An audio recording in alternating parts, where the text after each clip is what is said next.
नमस्कार दोस्तों। आज की इस वीडियो में हम लोग औसत यानी कि मध्यमान चैप्टर का पार्ट 3 वीडियो बना रहे हैं। इससे पहले हमने पार्ट 1 और पार्ट 2 का वीडियो बना रखा है।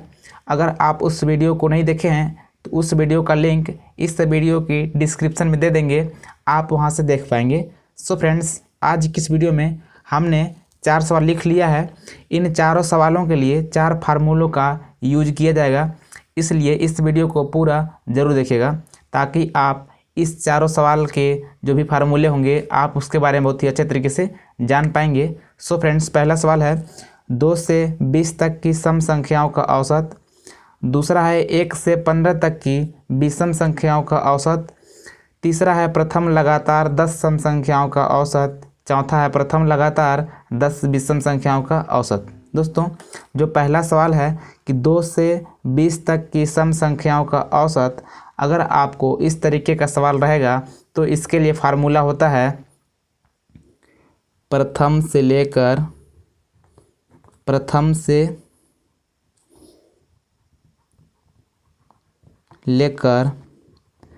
n तक की सम संख्याओं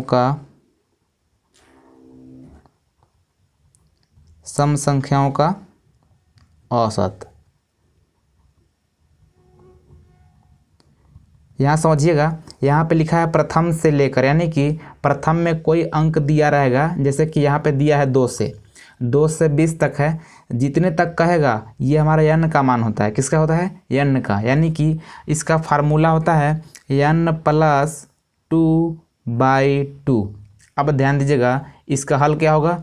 हमने बोला है कि जो यहाँ पे दिया रहेगा ये वाला n का होगा, और जो पहला में दिया रहेगा इसको बोलते हैं प्रथम। यानी कि क्या है सूत्र? प्रथम से लेकर n तक, यानी कि 2 से लेकर 20 तक। तो जो 20 है हमारा n का काम करेगा। तो क्या है? n का मान है 20 + 2/2, यानी कि 20 और 2 हो जाएगा 22, 22/2, कुल मिला के कितना हो जाएगा? 11 दूनी 22। इस प्रकार से हम लोग के पहला सवाल के आंसर कितना हो गया? 11 हो गया। सो फ्रेंड्स, इस प्रकार से पहला सवाल क्या था? 2 से 20 तक की सम संख्याओं का औसत कितना होगा? तो कितना होगा? 11 हो जाएगा। इसी प्रकार से हम लोग का सवाल नंबर दूसरा है। सवाल नंबर दूसरा है 1 से 15 तक की विषम संख्याओं का औसत। तो इसके लिए फार्मूला होता है, ये पहला सवाल था, ये दूसरा है। इसके लिए फार्मूला होता है कि प्रथम से लेकर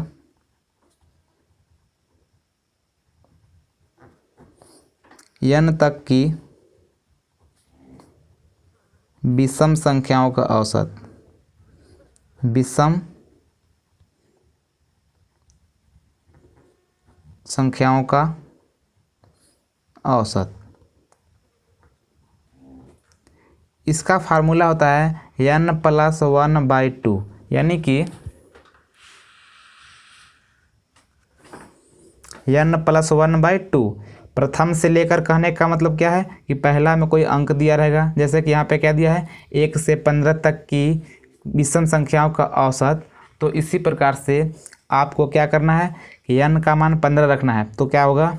n का मान 15 + 1/2, यानी कितना हो जाएगा?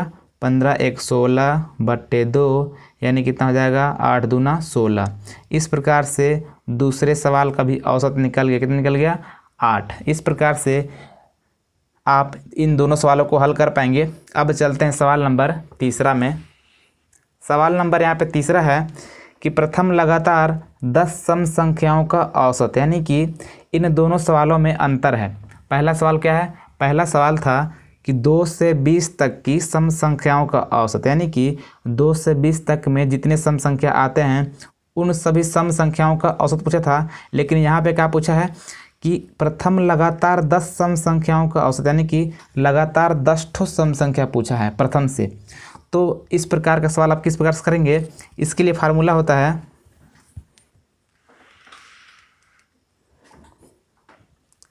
ये सवाल नंबर तीसरा है। इसके लिए फार्मूला होता है कि प्रथम लगातार n सम संख्याओं का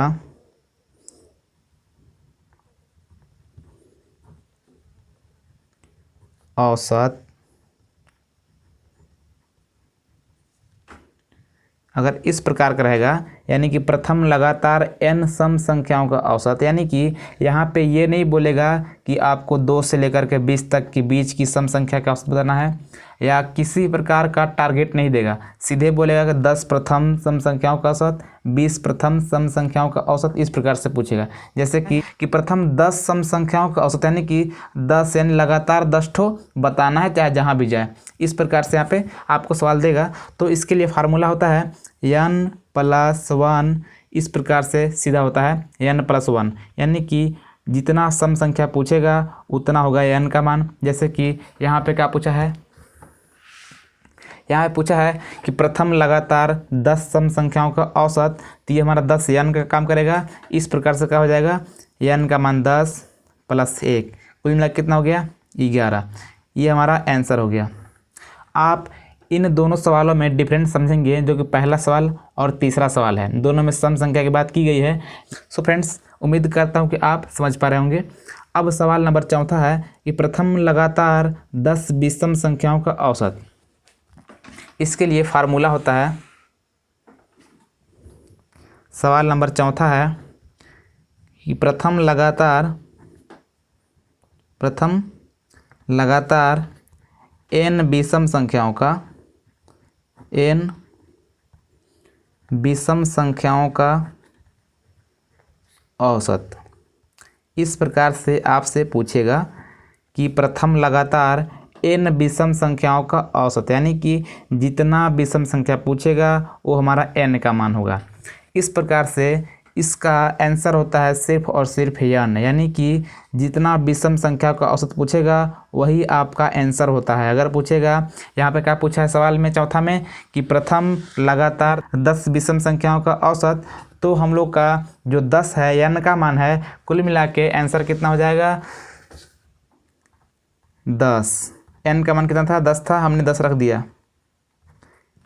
अगर इस प्रकार का सवाल पूछेगा कि प्रथम लगातार n के जगह कुछ ही बोल सकता है 10, 20, 30 विषम संख्याओं का औसत, तो सीधा सा जितना विषम संख्या पूछता है वही आपका आंसर होता है। सो फ्रेंड्स, उम्मीद करता हूँ कि आप इन चारों सवालों के बारे में बहुत ही अच्छे तरीके से समझ पाए हैं। अगर समझ पाए हैं तो इस वीडियो को प्लीज़ लाइक करके साथ ही सब्सक्राइब कर लीजिएगा और बेल आइकन प्रेस कर लीजिएगा, ताकि आपको इससे अगली वाली वीडियो ज़रूर मिले। सो फ्रेंड्स, मिलते हैं किसी और वीडियो में, तब तक के लिए नमस्कार, जय हिंद।